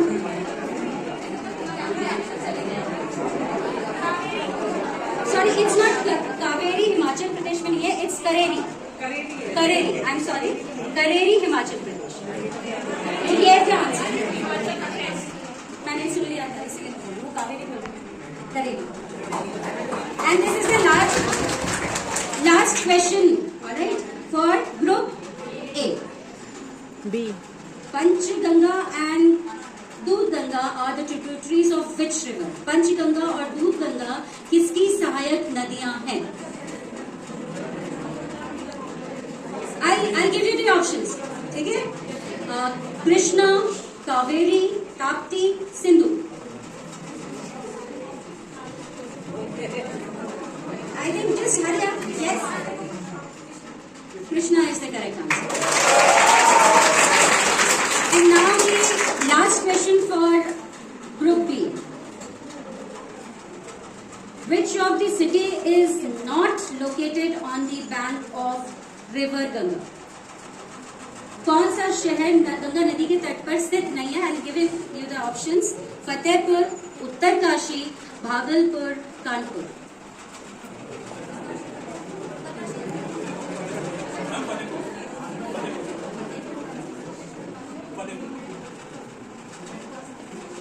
The question passes to the another.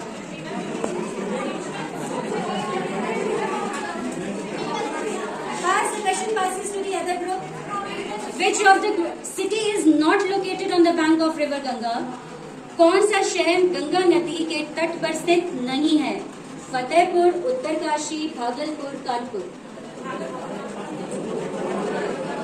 Yes, answer. No answer. The correct answer is.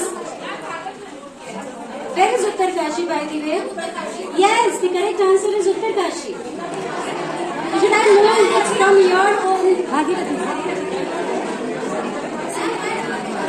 right.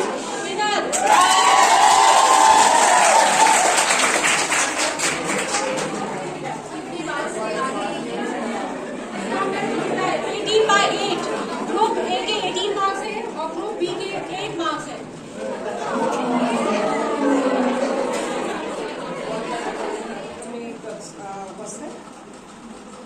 हमारी HOD ma'am doctor Rashmidhar ma'am और मेरे विभाग के सभी साथी लोग. अभी मैं तब तक अपने को नहीं गिनूंगी जब तक मैम का समय है, क्योंकि कार्य करना अलग बात है ना.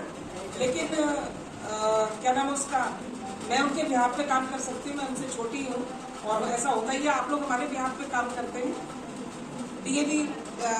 DWT कॉलेज का हमारे शिक्षकगण और हमारे आज के दोनों नील शीर विवेकी जजेस डॉक्टर ममता चौहान जी, नहीं अनीता चौहान जी और डॉक्टर अनुपमा और प्यारे बच्चों, मैं साधुवाद देना चाहती हूँ DWT कॉलेज को, IPSSL को स्पेशली, जिन्होंने इस कार्यक्रम को सोचा. और जब उन्होंने इस कार्यक्रम को सोचा, हमारे डॉक्टर मीना उनियाल तिवारी मैम से शेयर किया, तो हमारे मन में कई विचार आए कि जब दोनों कॉलेज मिलेंगे तो हम कई बातें और भी शेयर कर सकते हैं। इस स्पीच में पार्टिसिपेट करना तो एक बहाना था कि इस बहाने हम लोग को एक साथ बैठना था, लेकिन अभी जो आपके बीच में क्विज हुई, यहाँ पर आपका नॉलेज टेस्टिंग है ये नहीं था। कभी कभी हमें ये लगने लगता है बहुत छोटा सा प्रश्न हमसे इंटरव्यू जिसका नाम है, तो आप जानते हैं कि कुछ भी हमसे पूछा जा सकता है। और आपने गच्चा कहाँ खाया? उत्तरकाशी में। जिस तब भी ना देते तो कोई बात नहीं, लेकिन जिस प्रदेश में हम रहते हैं यदि उसकी ज्योग्राफी के विषय में हम नहीं जानते या उसके बारे में हमारे कॉन्सेप्ट क्लियर नहीं है, और ये अवश्य होगा जब भी आप किसी कंपटीशन में जाएंगे तो आपसे आपके प्रदेश, आपके प्रोविंस के बारे में जरूर पूछा जाएगा। तो भविष्य में इस बात का ध्यान रखें कि आपके यहाँ के कॉन्सेप्ट बिल्कुल क्लियर होने चाहिए। अक्सर पूछते हैं यहाँ के नाच आपको पढ़ाया जा रहा है, आपके फोक डांसेस कौन से, आपके गीत कौन से जो यहाँ गाए जाते हैं, कौन कौन से रिचुअल्स हैं, कौन से कल्चरल हेरिटेज है, कौन से फेयर्स हैं, कौन से आपके ट्रेडिशंस हैं जो आप फॉलो करते हैं, ताकि टीचर जो भी आपने मातृभाषा से शिक्षा देने की बात दयानंद सरस्वती जी ने की, तो मातृभाषा से शिक्षा देने का मतलब सिर्फ माध्यम से नहीं है, क्योंकि शिक्षा के माध्यम से बहुत सी बातें हम बच्चों को सिखा देते हैं। जैसे भी मैम ने कहा कि हम कैसे एनवायरमेंट इश्यूज को एड्रेस कर सकते हैं, तो इमोशनल कनेक्ट से सोशल इश्यूज को लेके या हम कोग्निटिव इश्यूज, हर तरह से इस इश्यू को एड्रेस किया जा सकता है। कभी हम पढ़ते हैं, कभी हम बोलते हैं, कभी हम देखते हैं, कभी हम एज अ रिचुअल इस काम को करते हैं हरेला के रूप में। तो कई तरह से हम किसी भी कार्य को करते हैं। स्वामी दयानंद सरस्वती जी की बात अभी यहाँ पर हुई। एक आदमी ने 200 साल पहले ये सोचा कि हमारी एजुकेशन की जो फाउंडेशन है वो हमारी अपनी।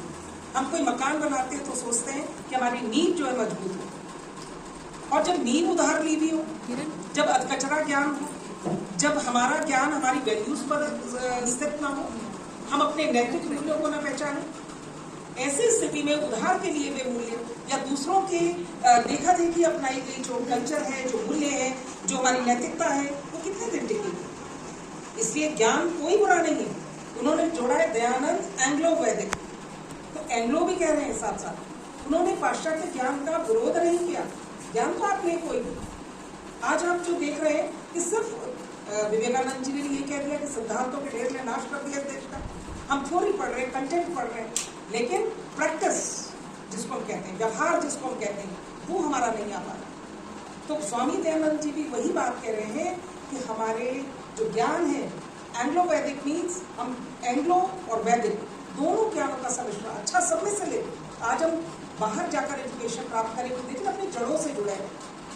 अगर हम अपनी जड़ों से उखड़ जाएंगे, अपरूटेड हो जाएंगे, तो आपने देखा होगा कि आंधी आती है आपकी अप्रैल मई के महीने में, जो पेड़ कमजोर होता है वो बहुत जल्दी उखड़ जाता है।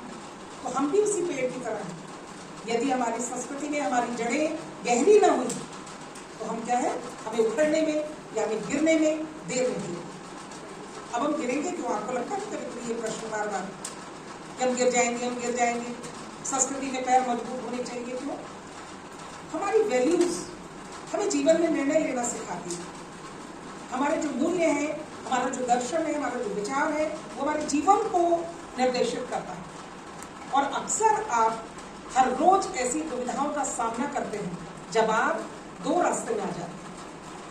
तब जो आपका बेसिक नॉलेज है, जो आपकी फाउंडेशन है, जो आपका एथिक्स है, जो आपका कल्चर है, वो आपको रास्ता दिखाता है। और जब उधार ली हुई चीज होती है, जैसे भेड़िया ने कुछ समय अगर शेर की खाल ओढ़ ली तो शेर नहीं हो जाता। सियार अगर बन जाए तो वो अपने को कहने लगे मैं देवता हूं, तो वो देवता नहीं हो जाता। क्योंकि कोई भी बाहर से उड़ा हुआ खोल, कोई भी बाहर से उधार ली हुई चीज उस समय तो हमारे लिए काम कर सकती है, लेकिन वो चिरस्थायी नहीं हो सकती। इसलिए हम अपनी वैल्यूज, अपने एथिक्स, अपने संस्कृति, अपनी जड़ों से जुड़े रहें। और नॉलेज हम कोई भी लें, नॉलेज कोई बुरा नहीं। आप अपने देश के विद्वानों को देखें, आप नरसिम्हा राव जी को जानते हो, कितनी भाषाएं वो जानते हैं। जयशंकर जी को देखिए, अपने विदेश मंत्री को, कितनी भाषाएं वो जानते हैं। तो नॉलेज इस चीज का मोहताज नहीं है कि आप ये नहीं पढ़ेंगे, वो नहीं पढ़ेंगे, या विरोध करें किसी चीज का।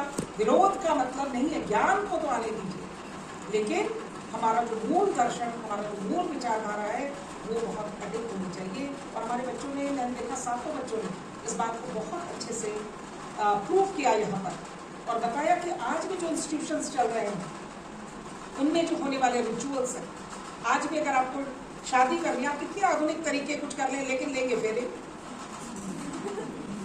आप कितना पार्टी कर लें, रात में डिनर करें, ये करें वो करें, लेकिन नामकरण बच्चे का करोगे करोगे।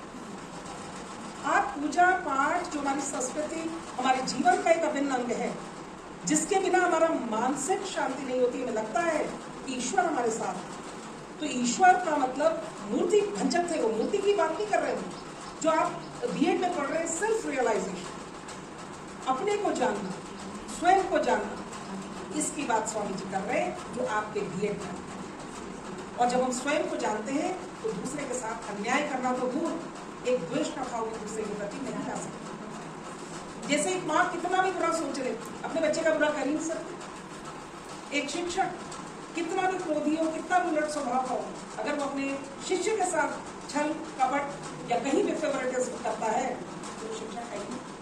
तो स्वयं को पहचानना, और जब मैं स्वयं को आपके अंदर महसूस करती हूँ तो इनजस्टिस कैसे होगा?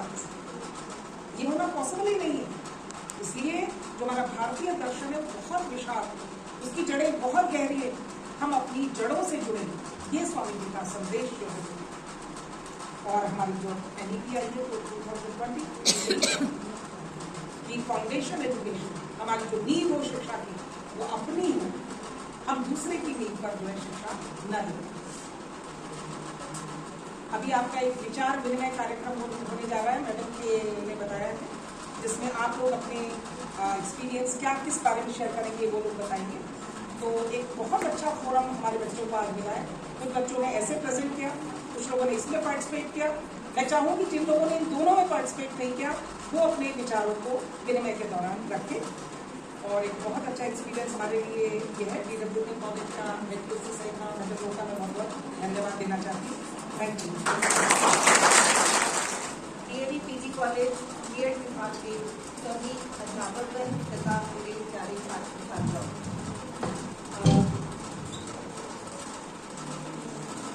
आज का जो ये दिन हम लोग मिलकर मना रहे हैं उसके बारे में बहुत कुछ आज आपको पहले से कुछ पता भी होगा और कुछ नई जानकारियाँ भी आपको मिली होंगी।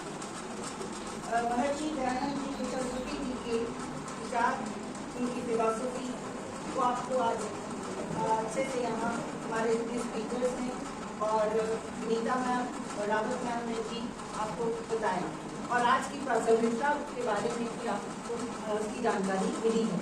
मैं केवल इतना बताना चाहूँगी यहाँ पे कि महर्षि दयानंद जी को शिक्षा के बारे में जो उनकी ये फिलॉसफी है वो उसका उद्भव कैसे हुआ, थोड़ा सा आप लोग लग रहा है तो मैं यहाँ शेयर करना चाहती हूँ। क्योंकि जब उनकी सबका एक बहन जो कि बहुत प्रिय बहन थी उसकी मृत्यु हुई तो वो बहुत निराश हुई, बहुत उनको मतलब एकदम से वो समझ नहीं आ रहा था कि ये हो कैसे गया, ये क्या हुआ, और वो ना रोए ना कुछ और बिल्कुल शांत रहे। कुछ समय के बाद जब उनके चाचा जी का भी देहांत हो गया तब उन्हें लगा कि ये कुछ इस तरह की घटना होती है जो कि कभी ना कभी किसी के साथ घटित होनी है, पर क्यों। फिर कुछ समय के बाद उनकी शादी की बात हुई तो उन्होंने शादी करना वो नहीं चाहते थे और वो घर से चले गए और लगभग 20 वर्ष तक वो बाहर रहे। और वहाँ जब वो गए तो बनारस में उनको जो अवसर मिला वेदों को पढ़ने का और दूसरे जो हमारे ग्रंथ थे उनको पढ़ने का, तो उन्हें लगा कि जो प्रश्न जिनके उत्तर मुझे नहीं थे वो इन ग्रंथों में मुझे मिल रहे हैं। तो जितना हमारा ज्ञान होगा, जितनी हमें इसकी जानकारी होगी, उनका फॉर्मल एजुकेशन उनकी कोई नहीं थी, पर इन ग्रंथों को पढ़ के जीवन दर्शन उनको पता चला और उन्होंने इसका महत्व जाना। इसलिए उन्होंने कहा कि समान शिक्षा सभी को अवसर मिलना चाहिए, सबको सब शिक्षित हों, चाहे वो बालक है या बालिका है, और जाति वगैरह का कोई उसमें भेदभाव नहीं आना चाहिए, क्योंकि शिक्षा एक ऐसा टूल है, एक ऐसा हमारे पास मीडिया है जिसके द्वारा हमारे कई प्रश्न जो है वो उसका हल हमारे को मिल जाता है और जीवन हमने कैसे जीना है उसका हमें तरीका मिल जाता है। बाकी आपने उनके जीवन उनकी फिलॉसफी बहुत विस्तार से यहाँ बता दी गई है, मैं वो रिपीट नहीं करूँगी। और एक मेरा जो आप सभी के लिए से एक अपेक्षा करूँगी मैं कि चरित्र पे उन्होंने बहुत जोर दिया। मॉरल एजुकेशन, मोरालिटी पे इनफैक्ट उनका बहुत जोर था और इस समय मॉरल एजुकेशन की बात भी बहुत जोर शोर से चल रही है। योग पे वो एम्फोसिस देते थे, योग पे हमारा बहुत ज़्यादा इस समय जोर है। तो सरकार पूरा प्रयत्न कर रही है शिक्षा नीतियों के द्वारा पर इम्प्लीमेंट करने की भी कोशिश करती है। पर बदलाव, सोशल चेंज तभी आता है जब इंडिविजुअल स्वयं उसको अपने में आधार करना चाहता है। तो आप सभी क्योंकि भावी शिक्षक हैं और जो यहाँ पे शिक्षक हैं उनकी रिस्पॉन्सिबिलिटी, जिम्मेदारी बन जाती है कि वो अपने जो चारित्रिक निर्माण है उसके लिए, और वो जितनी भी वैल्यूज हैं वो हम किसी को कह के नहीं सिखा सकते, वो हम इम्बाइब करते हैं, जो हम देखते हैं वो हमारे में निहित होता है। तो being a teacher role model बनिए। एक मॉरल इंडिया जो है उसका पहले भी था, अभी भी है, पर अगर जो पतन आया है उसके उद्धार के लिए सरकार प्रयास करती है हर व्यक्ति को उसमें अपना योगदान देना है। Thank you. स्वास्थ्य मैम और कार्यक्रम की coordinator Chaudhary ma'am, Anupama ma'am, आप सबको सबसे पहले थैंक्स तो मुझे स्वास्थ्य मैम और चौधरी मैम को करना चाहिए, क्योंकि उनके ही वजह से मैं आज आप सब लोगों से मिल पाई। रावत मैम का नाम मैंने बहुत पहले, आज 2009 में जब मैं जॉब लगी थी तो मुझे भट्ट सर ने बताया था, लेकिन आज मुझे बहुत सौभाग्य मिल रहा है कि जिनको मैं इतना सुनी थी उनको आज प्रत्यक्ष रूप में देखा। ये ऐसे संयोग होते हुए मैं तुम्हें जानती बहुत अच्छे से सॉरी मैम, आप बच्चों के बीच में छुप गई हैं और ये सबसे अच्छी पर्सनलिटी होती है जो बच्चों के साथ मिंगल हो जाती है। मुझे लगता है सबसे प्यारी मैम वही होती है। देखन में क्या है आप क्या होते हो, नारियल टाइप की है, बाहर से बहुत हार्ड लेकिन अंदर से बहुत सॉफ्ट, जहाँ तक मैं आपको समझती हूँ मैम। आपका यही है, जिस तरह से आपने अपने बच्चे को भी गले लगाया तो मैं समझ गई कि आप सिर्फ वो एक रोल अदा करती है कि डिसिप्लिन मेंटेन का, लेकिन अंदर से वो ममत्व जो है आपका वो दिख के आ रहा था मैम। सॉरी मैम, आपको देख नहीं पाई, लेकिन मैम को मैं बहुत अच्छे से जानती हूँ। और सारे बच्चे, चाहे वो इस महाविद्यालय के हैं चाहे वो DAV के हैं, सब बच्चों तुम लोगों के लिए भी मैं बहुत सारा प्यार और स्नेह देना चाहती हूँ, क्योंकि जिस जगह तुम खड़े हो उस जगह कभी हम भी थे। सेम यही स्थिति थी हमारी भी, जैसी तुम्हारी होती है। बहुत कुछ अंदर होता है लेकिन सुना नहीं पाते हैं, अंदर से उमड़ता लगता है लेकिन बोल नहीं पाते हैं, क्योंकि टीचर तो टीचर ही होता है। वो टीचर भी कभी बच्चा होता है, ऐसा कभी कोई नहीं सोचता है। कभी वो टीचर भी उसी लाइन से गुजर के क्या होता है ऐसा कोई नहीं सोचता। टीचर को देखते हुए एक ऐसा फियर पैदा कर लेते हैं, पता नहीं क्या हो जाएगा। लेकिन वही शिक्षा सच्ची है जब हम बच्चों के अंदर मिल जाते हैं। पढ़ाता तो सब कोई है, ज्ञान सब कोई देता है, लेकिन उसके हृदय को छूने वाले बहुत कम टीचर होते हैं। जो हृदय को छू जाते हैं वो अपने आप बच्चों को पढ़ाने लग जाते हैं, क्योंकि बच्चा पढ़ेगा तब जब वो आपकी क्लास में बिल्कुल बिना डर के बैठेगा, जब वो आपके साथ फ्रेंडली होगा। फ्रेंडली होने का मतलब ये नहीं है कि आप सीट पे चल के बैठ जाओ या उनके बीच का जो डिस्टेंस है वो खत्म कर दो। फ्रेंडली होने का मतलब ये है कि आपके अंदर का हेजिटेशन, आपके अंदर का डर जो है, जो आपको टीचर वाले बचपन से सिखाया जाता है, टीचर मारेगी, टीचर करेगी, टीचर वो करेगी, उसको दूर करना है। और आपको क्योंकि भावी शिक्षक बनना है तो भावी शिक्षक के लिए तो डर होना ही नहीं चाहिए। भावी शिक्षक के अंदर तो वो सब चीज़ें होनी चाहिए जो कि उसको आगे के लिए प्रिपेयर कर पाए। और एक बच्ची, अभी 2 बच्चों वाली माँ थी, रो पड़ी, उसको देख के मुझे भी बहुत अच्छा लगा बेटा, क्योंकि मेरी भी यही कहानी है। हाँ, मैं भी बहुत छोटे में बेटा 16 साल में मेरे पेरेंट्स ने मेरी शादी कर दी थी।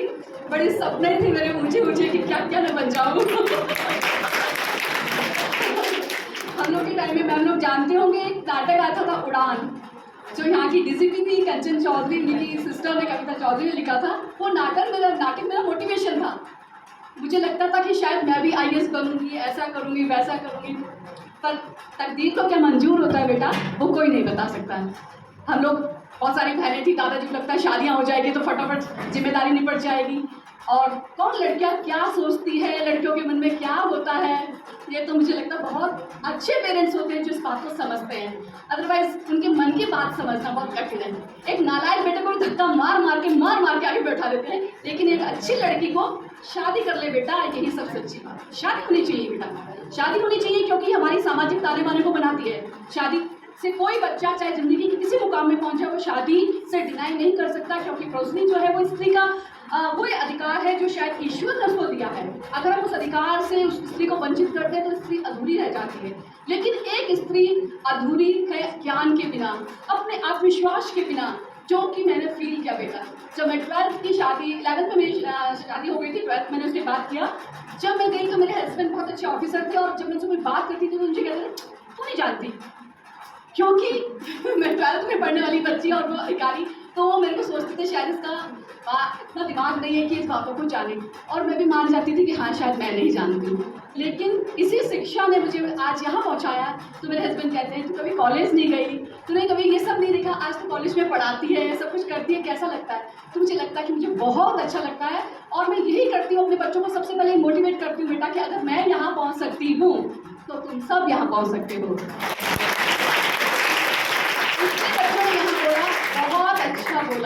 बहुत अच्छा बोला, सब बच्चों के लिए बहुत सारा आशीर्वाद।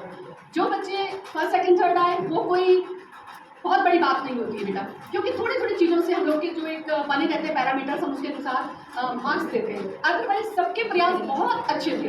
जो फर्स्ट सेकंड थर्ड आए उनके लिए बहुत सारा आशीर्वाद, लेकिन जिन्होंने इस रेस में भाग लिया उनके लिए और ज़्यादा आशीर्वाद, क्योंकि गिरते ही सहसवार ही मैदान जंग में वो क्या गिरे, वो क्या चले जो घुटनों के बल चले।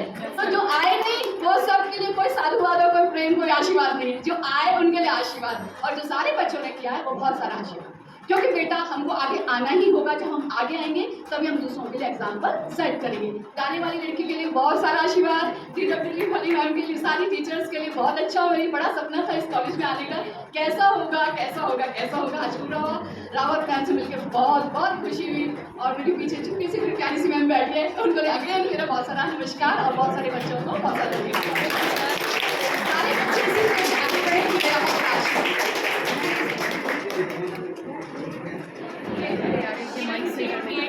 सारे ये जो कार्यक्रम का आयोजन किया, इस कार्यक्रम में मुझे आमंत्रित करने के लिए मैं दोनों ही कॉलेज का हार्दिक आभार व्यक्त करती हूँ।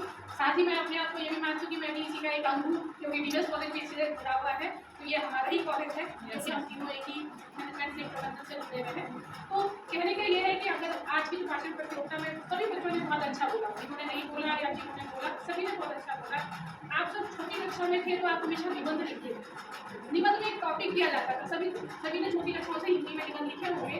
तो निबंध में जो टॉपिक दिया जाता था उसमें क्या होता है कि टॉपिक एक ही होता था, कंटेंट भी लगभग सभी समान होते थे। उसमें जो अंतर आता है वो अंतर किस चीज़ का आता है, वो हमारे भावों और विचारों का, यानी जो भाव विचार हमारे हैं तो हम भाषा के माध्यम से व्यक्त करते हैं। अगर हम कहें कि भाषा क्या है, भाषा क्या है, भावों विचारों का आदान प्रदान है।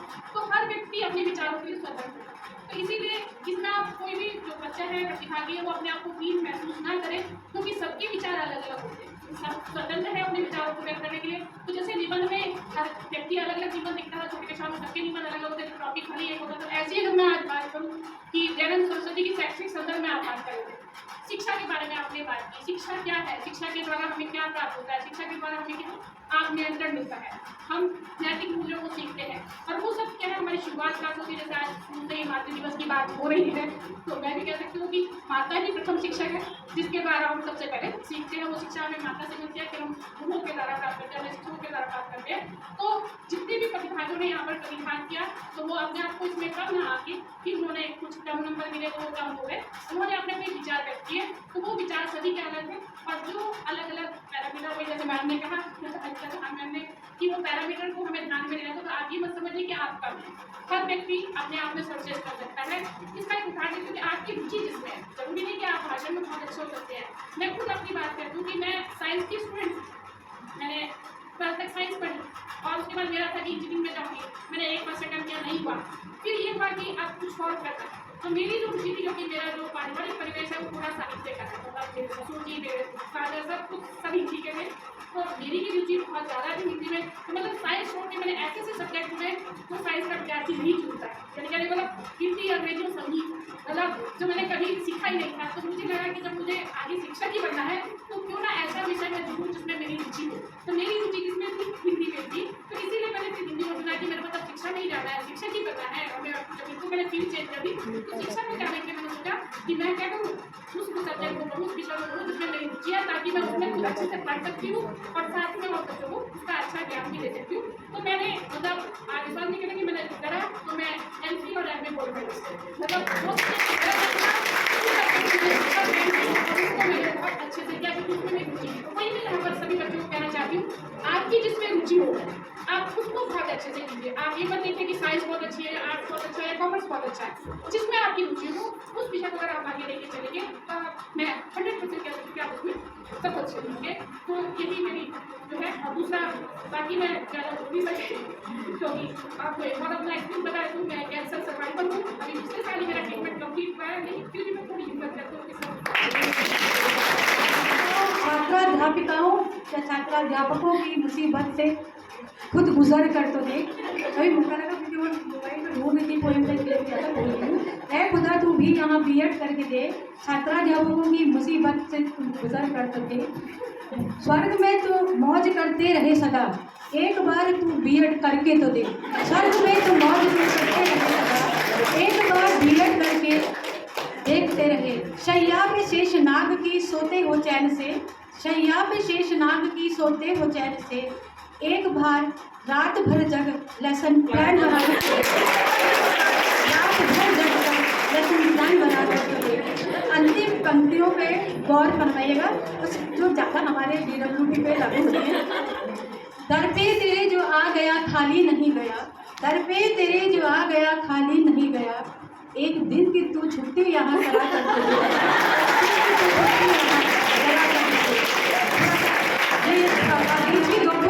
मैं भूल गई हूँ, अभी मौका मिला पूरी सुनाऊंगी तो एक बार। और अंत में एक दो लाइन और है, मेरे लाइन में बोल देती हूँ। ये लाइन हम लोगों ने साथ सुनी थी पाठक मैडम और रीना मैम।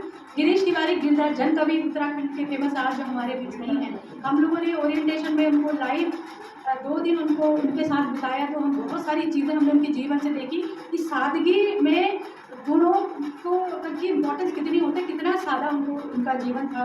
तो उन्होंने कहा था ये सभी आज के विद्यार्थियों के लिए है कि आपको जो समय मिला है उसको आप प्रॉपर यूटिलाइज करें, समय को हाथ से ना गंवाने। तो दिल लगाने में वक्त लगता है, डूब जाने में वक्त लगता है। दिल लगाने में वक्त लगता है, डूब जाने में वक्त लगता है। वक्त जाने में कुछ नहीं लगता, वक्त आने में वक्त लगता है। वक्त जाने में कुछ नहीं लगता, वक्त आने में वक्त लगता है। तो जो आया ये वक्त मिला है आपको, और हमारे दोनों कॉलेज के बच्चे हर जगह हम लोग प्राउड के साथ कहते हैं, हमारे चाहे DAV है, हमारे गवर्नमेंट कॉलेज के सिर्फ 2 और मेरिटोरियस हमारे कोई गेस्ट आता है तो सबसे बड़ा एक डायलॉग सब रखा हुआ है कि सबसे मेरिटोरियस हमारे बच्चे हैं। तो हमारे बच्चे भी मोटिवेट होते हैं अच्छा काम करने के लिए कि गढ़वाल यूनिवर्सिटी के हाईएस्ट मेरिट के बच्चे हमारे आते। तो हम लोगों की एक्सपेक्टेशंस भी आप लोगों से बहुत होती हैं, तो ये एक्सपेक्टेशंस बनी रहनी चाहिए। फिर आपको कहेंगे कुछ ज़्यादा नहीं, मैं चाहती हूँ बोलूँ, कई बार टीचर लोग जहाँ चढ़े तो बहुत मुश्किल होता है बोलते बोलते। तो बहुत सारी शुभकामनाएं सारे बच्चों के लिए जिन्होंने आज इतना समय अपना दिया, और सारे टीचर्स को, DAV कॉलेज के हमारे टाइम मंडल को एक फॉर्मल वोट ऑफ थैंक्स के लिए हमारी IPOC coordinator doctor Swati Shrivastava जो अभी आजकल प्रभारी प्राचार्य भी हैं, वो इन्हें मैं आमंत्रित करूँगी। धन्यवाद। एक बार कॉलेज परिवार के DWD परिवार की तरफ से आप सभी को मैं धन्यवाद देती हूँ। इस सभागार में उपस्थित respected sir ma'am, Rawat ma'am, Mishra ma'am और हमारे निर्णायक मंडल जो उन्होंने बहुत ही अच्छा निर्णय लिया, अनीता चौहान मैडम, अनुपमा त्रिपाठी मैडम, जो इतने कम समय में आपने अपनी उपस्थिति यहाँ पर दी और हमारे बच्चों का उत्साहवर्धन किया।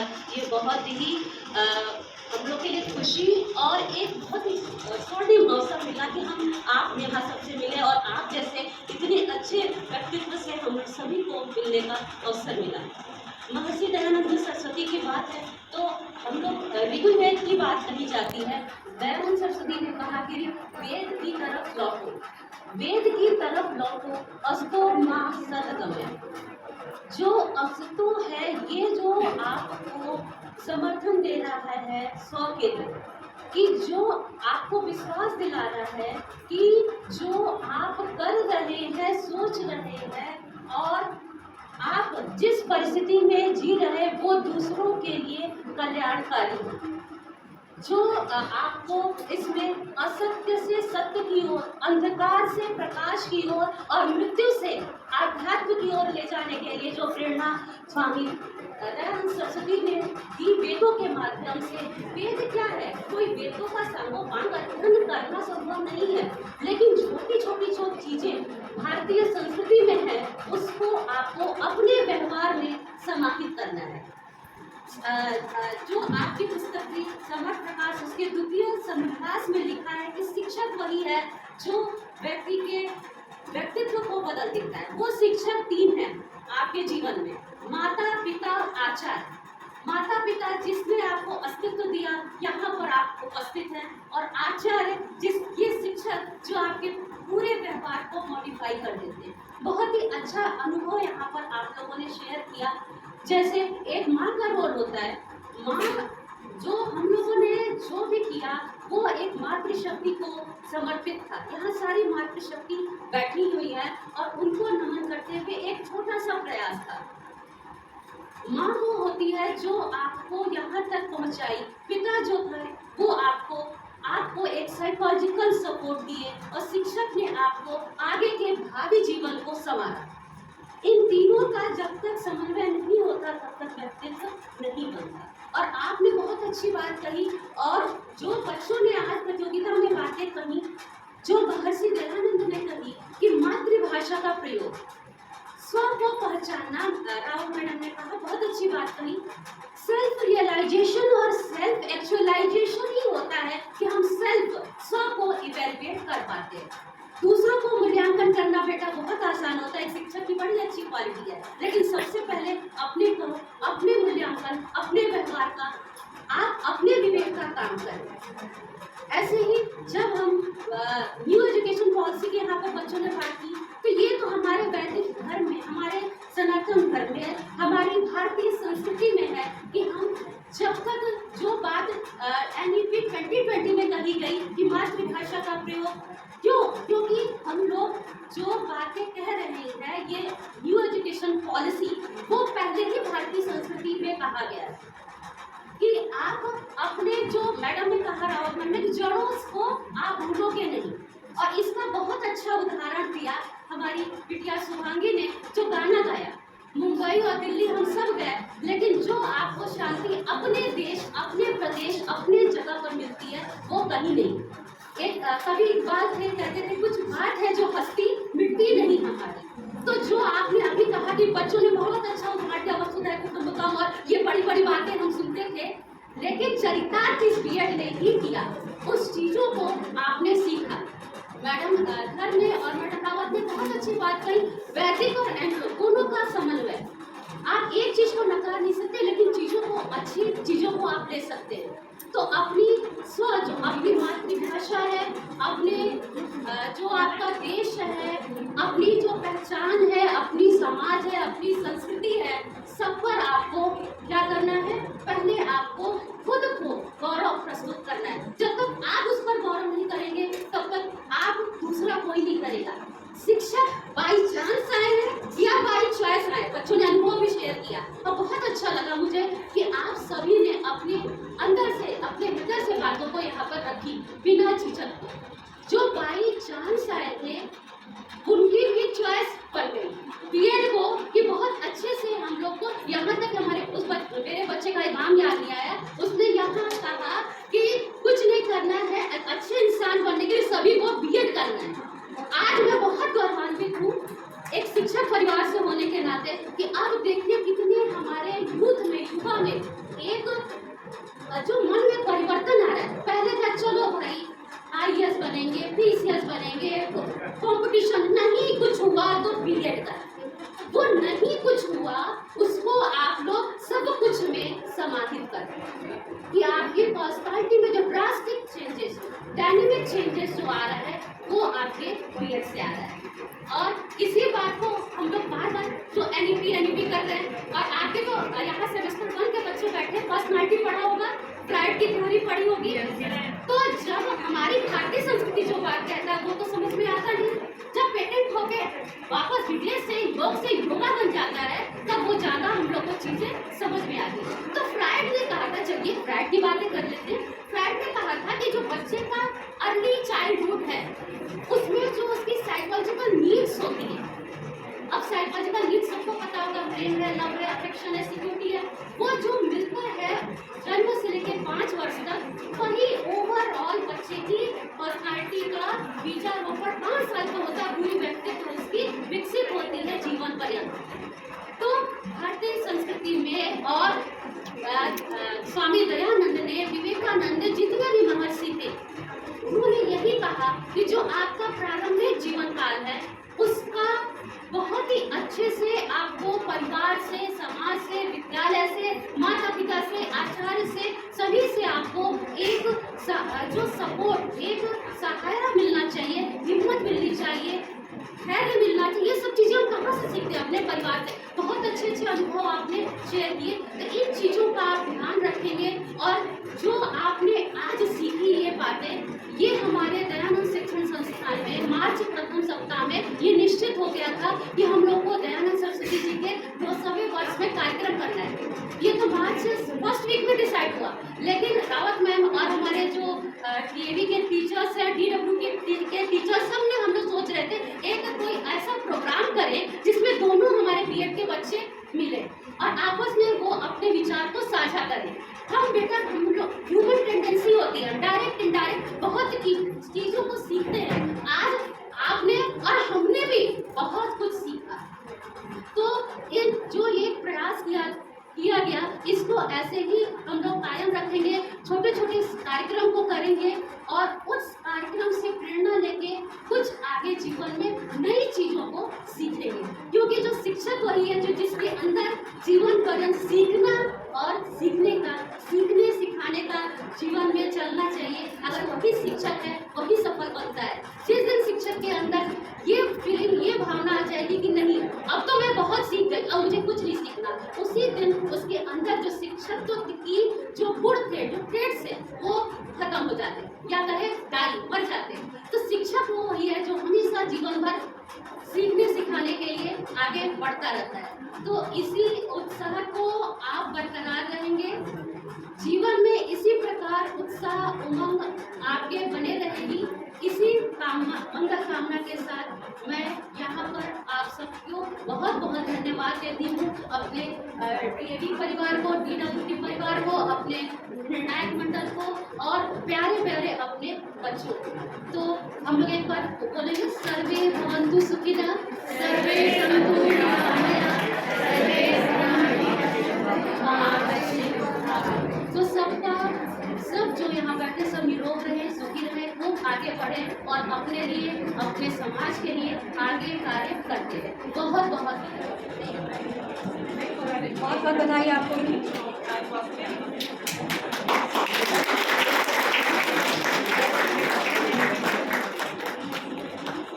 और आशा है इसी तरह से हमारे अन्य कार्यक्रम आगे भी होंगे।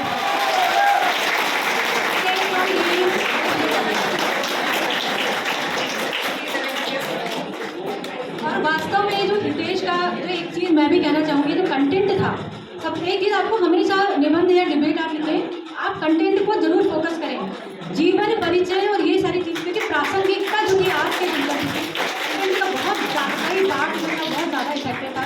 तो यही शायद कहना